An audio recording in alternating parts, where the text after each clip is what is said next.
Olá a todos, eu sou Marcelo Carvalho e esse é o Desvendando TV e Internet, onde eu converso com profissionais da comunicação sobre a migração e hibridização entre a TV e a internet, e como suas mudanças e tendências influenciam na nossa vida, seja na vida pessoal, na vida profissional, no jornalismo e na forma como nos comunicamos atualmente.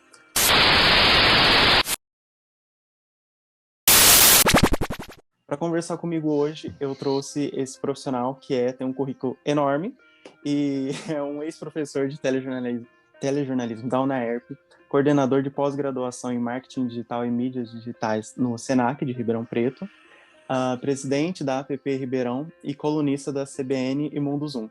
Eduardo Sares, seja bem-vindo. Obrigado, Marcelo, pelo convite para a gente bater esse papo. Prazer aqui a gente conversar sobre algo que está aí no dia a dia, né? Que é exatamente esse mundo digital aí invadindo o nosso dia a dia. Exatamente, é algo que atinge nossas vidas de muitas formas, né? Então, assim, por exemplo, a internet a gente sabe que ela torna as coisas muito rápido, né? Qualquer coisa, qualquer assunto que a gente quiser perguntar, quiser saber, em 2 segundos a gente dá um Google e já tem várias informações sobre. Você acha que essa instantaneidade no acesso à informação que a internet possibilita a torna numa competidora da televisão, que possui um ritmo diferente no consumo de conteúdo, de informação, que não é tão rápido? Ou você acha que uma coisa pode complementar a outra, não é tão extremista como você vê isso? Só, Marcelo, como é que funciona essa ideia, né? A TV sempre foi linear, né? Então, quando eu quero assistir um conteúdo na televisão, eu preciso me adequar àquele horário, àquela data, àquele momento, para estar assistindo aquele tipo de conteúdo, para ter acesso àquele conteúdo, né? O máximo que eu consigo fazer de escolha ali no momento de assistir a televisão convencional é através do controle remoto, né? Que empoderou de alguma forma o telespectador, dizendo: olha, você pode escolher aí primariamente entre 5 canais, lá na década de 60, 70. Depois a gente ampliou um pouco a TV aberta, chegaram os recursos de TV a cabo, que ampliaram ainda mais a possibilidade de canais, né? Mas ainda assim a gente ficava refém apenas de um modelo, né? Que é o linear. Ou eu assisto naquele momento que está passando, às sextas-feiras, às 9 da noite, ou eu não assisto mais. E o digital ele traz uma outra possibilidade de TV, que é o streaming, que é como a gente chamava anteriormente de on demand, né? Que é a comunicação por demanda. Então, eu quero assistir este determinado conteúdo neste momento. Eu quero maratonar uma série. Eu quero assistir todos os capítulos da novela nesse fim de semana. Eu quero pegar os jornais da semana, os telejornais, e quero assistir só os trechos que me interessam desses jornais neste momento. Então, o digital ele vem dar uma autonomia maior a esse conteúdo que já é gerado por algum vamos dizer assim, algum estúdio de conteúdo, vamos dizer assim, né? Lá fora eles chamam de content studio, né? Que podem ser transmissoras de TVs, que podem ser produtoras independentes, no caso, logicamente, do audiovisual, né? Mas que vão gerar um conteúdo aonde, por demanda, você vai lá, entra e fala: agora eu vou fazer o meu caminho do conhecimento. E eu vou acessar esse conteúdo agora, esse depois e tudo mais. Então, ele gera uma autonomia maior para o usuário, para quem quer ter contato com esse conteúdo. A TV e a internet, desde que a internet começou a surgir lá no início dos anos 2000, gerou-se essa concorrência, né? Mas a gente entende que uma mídia nunca vai substituir a outra, né? Existem momentos de reinvenção, né? Formas da gente comungar aí dessas mídias de uma forma inimaginável, né? Você pega, por exemplo, o cinema quando ele nasce, né? E todo mundo falou: ó, o cinema é legal, o cinema é bacana. Aí vem a televisão e fala: pô, o cinema vai acabar. Né? O cinema não acaba, mas entende-se como usar o conteúdo do cinema dentro da televisão. E agora entende-se como usar o conteúdo do cinema dentro da internet, e assim o rádio, por exemplo, que ganha muito com a internet, porque ele ganhou um princípio que ele havia já de interatividade, né, com os ouvintes, então eu ligava lá no programa de rádio, falava ao vivo por telefone, e ele ganhou outros meios de interação, né, como o próprio WhatsApp, ganhou o rádio com imagem, transmissão através das redes sociais, em comunhão com as ondas do rádio, para quem está dirigindo, né, e fazendo as coisas ao mesmo tempo. Então o meio rádio ganhou muito com a internet, assim como a TV também ganhou muito com a internet, né? Haja visto a gente ver esse movimento, não só antigamente a gente via da televisão, aliás, da internet indo para a televisão de alguma maneira, muito minimamente, e a televisão tentando caminhar para a internet, e hoje a gente vê muito mais o quanto que a TV está invadindo mais a internet com seus produtos, e o quanto a internet está invadindo muito a televisão convencional com os seus produtos, com os seus conteúdos, enfim. Então, existe um processo que eu falo, que a gente usa muito na linguagem dos negócios, que é o ganha-ganha, né? Então, se eu souber utilizar o poder da internet a favor da televisão e saber usar o poder da televisão a favor da internet, a gente vai ter esse processo de comunicação multiplataforma, ou 360, como a gente chama bastante também, de uma forma muito poderosa, né, enquanto meio de comunicação, aonde a gente coloca na mão do usuário esse poder de decisão, né? Ora, quando eu quero assistir inédito naquele horário uma programação da televisão, eu sei onde eu vou assistir, eu quero assistir primeiro que todo mundo, né? Ora, se eu quero ter o meu momento para assistir, eu vou assistir isso na internet, né? Se eu tenho algo da internet que é tão grandioso e merece ir para a televisão aberta para alcançar o maior número de pessoas possíveis ao mesmo tempo, que bom que a TV possa abrir esse espaço para que esse conteúdo da internet vá sim para a televisão, participe de discussões, integre esse desejo de quem está ali conversando e dizendo que quer esse conteúdo. Então, com certeza, não é uma conversão mais, mas sim uma comunhão de mídias aí, que se a gente souber usar o poder de cada uma, a gente vai ter um maior poder aí nas mãos, né? Com bastante conteúdo. Eu ia te perguntar sobre isso também. A gente vê muito uma tendo que se adaptar à outra, facilmente a gente vê a TV tendo que se adaptar à internet. Mas atualmente você acha então que há um equilíbrio, não tem mais que uma correr atrás de outra. Você acha que está mais em comunhão mesmo, as duas Na, mídias. na verdade, assim, é o que deve ser. Quando você olha, por exemplo, grandes canais de televisão, né, tanto a cabo quanto TV aberta, né, caminhando de uma forma muito, vamos dizer assim, muito forte, né, muito direcionado para a internet, criando seus próprios canais de streaming, criando Uhum. união com outros canais de streaming existentes ou que estão vindo para o Brasil, né? Hoje você vai assinar, vamos dar nome aos bois aí, né? Você vai assinar uma Globoplay, ela deu um jeito de canalizar o Disney Plus junto em um combo para você assinar, né? Qual é o poder que isso tem? Eu pego uma das maiores emissoras de TV tradicionais que a gente tem no Brasil, que está entendendo que o consumidor quer consumi-la na internet também, não só lá no canal de televisão tradicional, e estou unindo com um portal novo que está chegando no Brasil agora, que é o Disney, que tem um poder gigantesco. Quando eu junto esses dois, não tem para ninguém, cara, né? Exatamente assim, existe um interesse maior entre você unir plataformas. Então, deixa de ser uma concorrência e passa a ser exatamente uma união, né, de forças, vamos dizer assim, né? Quando um canal de televisão grande leva um grande influenciador do meio digital para ser protagonista num horário nobre na televisão, né, é porque a internet, o consumidor da internet, a audiência, quem está assistindo na internet ali, que tem uma conexão com esse influenciador, esse cara vai automaticamente para a audiência da televisão. Então, ela tem um interesse muito grande nisso. Então, olha só como é que a gente tem a internet indo para a televisão e a televisão indo para a internet com interesses importantes, né? E com missões aí muito bem estratégicas, né? De ter esses dois mundos muito bem unidos, né? Então, eu acredito muito mais que existe esse caminhar para para esses universos paralelos. Quando eu estou assistindo a televisão e tem um QR Code, onde eu vou apontar o meu celular e aonde eu vou cair para uma loja virtual, onde eu vou cair para um outro conteúdo que vai se complementar lá na internet, eu estou unindo esses mundos. Quando eu estou na internet e eu tenho um link para me direcionar para a televisão, ou quando eu vou para a internet para votar num reality show, né, eu estou unindo esses mundos de uma forma muito poderosa.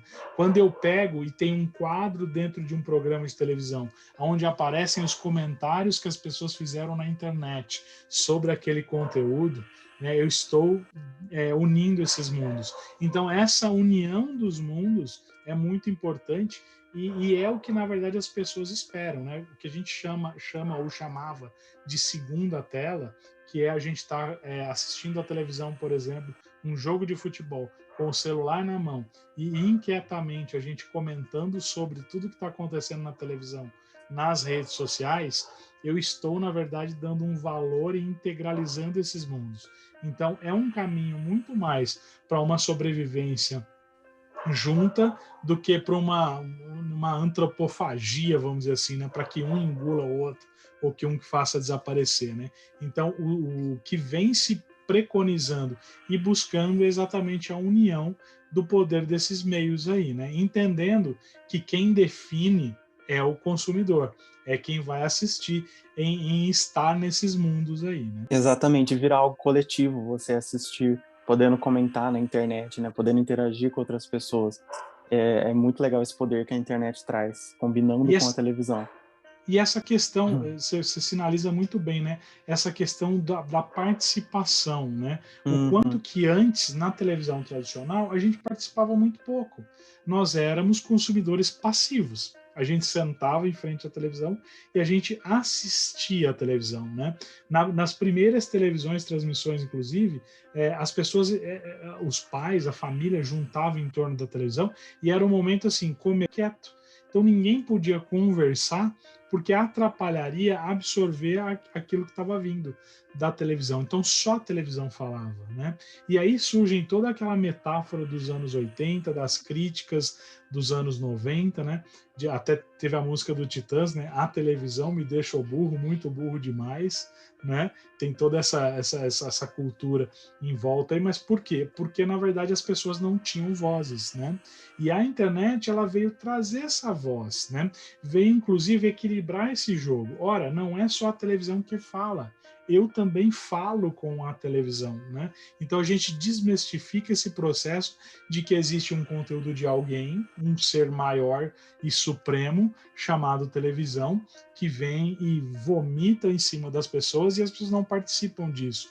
Ora, as pessoas têm essa participação e existem vários movimentos disso em vários programas, né, de televisão, em horário, tanto assim como que os realities, né, cresceram na televisão e cresceram exatamente por conta da participação do público nessa programação, né, na construção, inclusive, da programação. Então, isso é muito salutar, porque isso se torna-se as mídias mais democráticas, mais participativas, né? Porque não tem jeito. Se eu fizer algo que as pessoas que não agrada as pessoas, isso vai cair a audiência, vai cair o investimento da publicidade, que é o que mantém o conteúdo no ar, e isso não vai servir para mais nada, não vai servir para vender, não vai servir como comércio. Então, essa roda precisa girar e o segredo é exatamente unir esses mundos com a participação, com o protagonismo aí que você bem colocou. Então, esse é um fator muito positivo que a internet traz, a interatividade. E anteriormente, quando a gente está falando também do acesso à informação que a internet dá, né, sobre notícias e tudo, você até comentou sobre a possibilidade de personalização, né, que a internet traz. Mas eu queria saber, tipo, por mais que ela seja rápida em entregar notícia, existe essa personalização, o algoritmo, né, que decide o que vai ser apresentado para você e tudo mais que as redes sociais têm também. Você acha que isso pode se tornar um problema? Pode deixar a pessoa numa espécie de bolha social, tornar as pessoas mais ignorantes, se comparadas a quem, por exemplo, se você assiste um jornal na TV, o jornal ele vai te dar várias editoriais diferentes, várias notícias diferentes, dependendo do que você pesquisa ou quer saber ou não. Agora, na internet, você tem a opção de ver só um tipo de coisa. né, se você quiser. Você acha que isso pode se tornar um problema? Quando a gente fala em algoritmo, parece que ele que é o vilão, né, do Uhum. processo, que é ele que, na verdade, entrega para a gente algo para nos emburrecer, né? E olha só como é que a gente volta de novo, eu tenho que citar os nossos sociólogos dos anos 80, titãs, né? Falando que era a TV que nos emburrecia, né? E olha a situação que a gente chega hoje, de transferir esse problema para a internet, de achar que são os algoritmos que nos emburrecem, né? Mas, na verdade, quem alimenta esse algoritmo, quem alimenta essa bolha, né? Somos exatamente nós mesmos, né? Nós que vamos lá e dizemos, olha, eu gosto é disso, eu gosto é só disso, eu quero ver mais disso. No momento em que eu estou numa rede social ou que eu estou num canal de streaming e eu começo a assistir, por exemplo, vamos dar um exemplo bem esdrúxulo, mas eu estou lá num canal de streaming na Netflix e eu assisto, por exemplo, só filmes e séries de zumbis. O que a Netflix entende que eu gosto? Só de assistir zumbi. Então, cada vez mais ela vai me entregar e oferecer esse tipo de conteúdo. E assim é com informação e notícia. Se eu começo a ler em portais de notícia ou eu ir atrás de blogs que não são confiáveis, enfim, de eu começar a ler a primeira linha de uma notícia, de uma informação e achar que eu sei tudo sobre aquilo e já querer comentar, o algoritmo vai sempre me colocar nessa bolha da superficialidade, na bolha do que é só isso que eu quero ter contato, eu sou só de direita, eu só tenho opiniões de esquerda. Então, ele vai me empurrando para essa bolha, mas essa bolha depende muito do meu comportamento, né? E aí a gente vai chegar naquele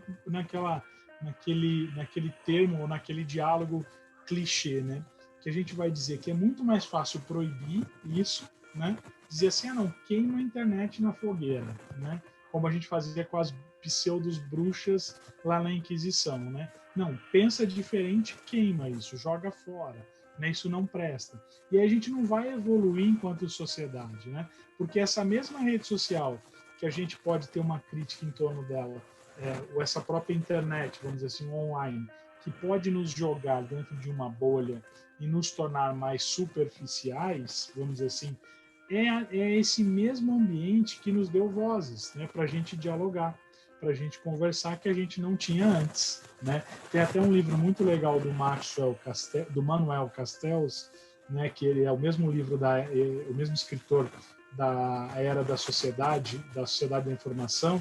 Ele tem um livro que chama Redes de Indignação e Esperança, onde ele vai fazer uma coletânea de como que os movimentos sociais surgiram a partir da internet, a partir do diálogo de comunidades, de ambientes digitais que tomaram as ruas, né? A gente vê hoje, por exemplo, como nos Estados Unidos, protestos ou causas ou movimentos que se tornaram reais fora da internet surgiram da própria internet, como em torno do povo preto, né, em torno do racismo, né, a questão lá do George Floyd, né, a gente vê como isso tomou as ruas e se organizou de uma forma muito rápida, orgânica e sem, na verdade, um braço principal, porque elas surgiram de ambientes onde as pessoas se encontravam. Então, eu dizer que a internet é totalmente ruim é a mesma coisa de eu dizer que a televisão é totalmente ruim. Então, a gente tem que pesar isso e entender que pode parecer clichê, onde eu comecei a falar sobre clichê, né? Mas a educação é o caminho para isso, né? Então, a gente tem uma arma muito poderosa que é o poder de fala, o poder de organização, o poder de criarmos o nosso próprio caminho de conhecimento, de informação, de entretenimento, mas para isso eu preciso estar pronto, né? Mas parece-se no país, principalmente no Brasil, muito mais fácil que a gente proíba certas coisas. Então, não, a gente não gosta, as pessoas não sabem usar, proíbe, tira esse poder delas, né? E vamos deixar o poder continuar na mão de quem já está há bastante tempo, no caso dos meios de comunicação tradicionais, né? Aonde a galera fala e a gente só escuta, né?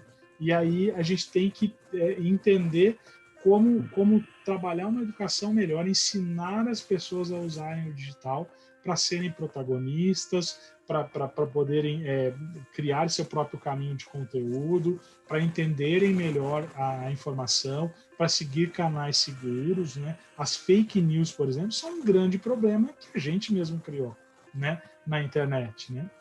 E aí realmente são fontes totalmente inconfiáveis, são monstros que são criados principalmente na área política, por exemplo, para fazer que a gente seja esse hospedeiro das informações ruins e mande isso para frente. E elas são feitas de forma, eu digo até que elas não são só falsas, mas elas são fraudulentas, porque o objetivo é exatamente pegar algo que parece muito verdade, que é uma mentira, e fazer com que você mande isso para frente, porque tem uma relação emocional com isso. Isso é um fator da pós-verdade aí, né?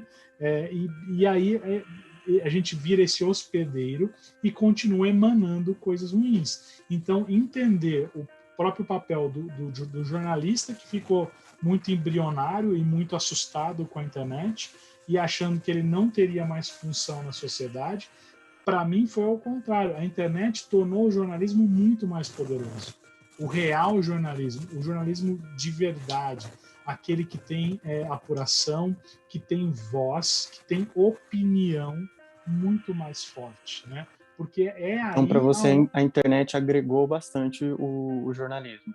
ela deu força para o jornalismo verdadeiro, esse que tem opinião, esse que não é só um reprodutor de notícias de informação, e valorizou esse profissional que de alguma forma tem falar, né, com as pessoas de forma verdadeira, com apuração, com opinião, porque a informação por informação as pessoas buscam em qualquer lugar, mas a fonte confiável, a interpretação da notícia, a opinião, né, a reflexão, a análise, né, isso deu um peso muito maior para o jornalista, porque é ele quem vai saber fazer isso com maestria, e não qualquer um da internet, né? E as pessoas já vêm entendendo isso. No começo era uma grande preocupação, porque a gente está concorrendo com todo mundo, né? E na verdade, se a gente continuar só informando as pessoas, né, só passando uma notícia, a gente vai continuar realmente concorrendo com todo mundo, porque a minha vizinha dá notícia, né, a minha filha dá notícia, todo mundo é alguém que dá uma notícia, mas a apuração, a verdade, a opinião, né, isso criou um poder muito maior no jornalista, né? E esse jornalismo vai ser cada vez mais cobrado pela sociedade, inclusive, né? De um posicionamento, de uma informação, de um registro da verdade, de uma interpretação daquilo, né? E eu vejo que as pessoas aos poucos vão entendendo o valor que isso tem, né? Isso deu um peso, um valor para a informação, né? Mas isso leva tempo, a gente está num processo disso, né? E aí é preciso que a sociedade compreenda isso como um todo, e é preciso que quem é veículo de comunicação compreenda isso, quem investe num modelo de comunicação compreenda isso, né? O quanto vale a opinião, a interpretação, a verdade num mundo onde todo mundo emite opinião o tempo inteiro, né? Você falou numa reportagem que a geração mais nova está tomando mais consciência disso também, principalmente a geração Z, e que muitos estavam até tomando mais conta das redes sociais, né? Saindo alguns, muitas vezes, das redes sociais, porque eles têm uma noção melhor dos malefícios, da saúde mental, do algoritmo e tudo mais. E eu queria saber, então você acha que a tendência é crescer ou diminuir e a gente começar a prestar atenção mais algum? Ou mesmo que cresça, a gente passa a ter essa noção melhor? Assim, a gente vai ter cada vez mais informação no mundo. A gente vai ter cada vez mais conteúdo sendo produzido, né? Essa sociedade que vai emergindo, ela tem essa turma mais nova que critica a geração mais antiga, vamos dizer assim, né? Inclusive pelo uso do digital, né? E a gente é meio ogro para usar o digital, né? A gente usa de formas talvez que essa geração mais nova jamais vai usar, porque elas já nasceram no digital, né? E o ano passado, inclusive, acho que foi 2020 ou 2019, se eu não me engano, começaram a virar adolescentes essas primeiras gerações do digital, que nasceram lá nos anos 2009, 2008, né? Exatamente foram os 10 anos, né, da turma mais digital. E a gente começa a ver essa já mudança no panorama digital, muito potencializado por essa turma, que não quer tirar foto, que não quer aparecer em rede social, que não quer ter rede social porque não quer vigilância em cima da vida dela, mas a gente ainda acha legal aparecer. Talvez não vai ser assim de agora para frente. Então, a cada ano a gente evolui um pouco, a gente retrocede um pouco, e esse monstro chamado digital que a gente criou, a gente precisa tomar conta dele, né? A gente não pode deixar as coisas evoluírem, nem para o mal, nem só para o bem, né? Vamos dizer assim, a gente vai ter que enfrentar esses problemas aí que vão vir. Mas cada vez mais teremos mais informações e cada vez mais vai ser necessário o nosso posicionamento diante desse emaranhado de informações que a gente vai ter todos os dias. E assim a gente termina a nossa entrevista de hoje. Muito obrigado, Eduardo, por ter participado, ter topado fazer a entrevista aqui. Muito obrigado a todos que assistiram até o final desse vídeo. Se você gostou, é aquela coisa básica, curte o vídeo, se inscreve no canal para ver as próximas entrevistas que vão vir aí. E é isso. Muito obrigado mesmo. Até mais. Tchau, tchau. Obrigado, Tchau, até. Eduardo. Obrigadão, viu?